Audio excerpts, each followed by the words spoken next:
the whole 2014, I'm filing petitions. Nobody listened to me because, of course, Jonathan was the master of corruption. Then Buhari came on board and filed petitions, blase, blase, blase. And even when he, I think May 18, I ran an article this day, start your anti-corruption campaign with EFCC. Uboh tells Buhari. Then the Senate answered, and I had to go to Senate and all that. So the rest is history. I have 3 boxes of evidence regarding EFCC. I know the EFCC case from A to Z, closing my eyes. I know where the monies are.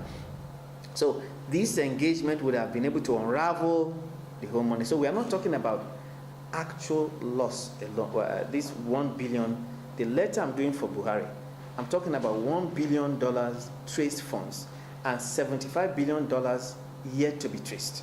Because I have a database, and I discussed this with Malami. So Malami revoking the letter or truncating this whole process is costing Nigeria over $75 billion US. I have the record. I give you what I've traced within 27 days, with his own frustration, with the banks not even cooperating. I traced over $1 billion. So imagine if he had cooperated. That is the problem we have in this country. I wrote, I said, while I am convinced, that is to Buhari now, while I am convinced you are not corrupt, I submit that if you do not mete out the requisite punitive measures against your cabinet, or rather people close to you, when necessary, you will end up wearing the crown of corruption by inaction or omission as part of your legacy. Because we have people close to Buhari that are very corrupt. Malami is corrupt.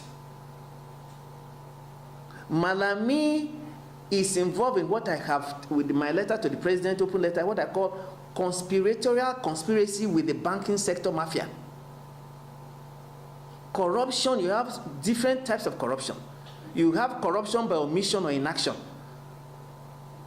Failure to act in the face of overwhelming evidence that I've traced over $1 billion is corruption. And I let him charge me to court. I will prove it. AGF is corrupt by inaction or omission, at least. If people close to you are corrupt, you have the evidence, and you refuse to do something, you are equally corrupt by inaction. This fight is not against Malami, it's against Buhari. I hope you know that.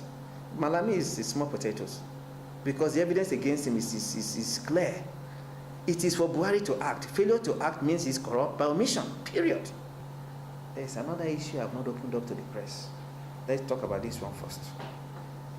I have text messages from him. I have email. Malami is going down.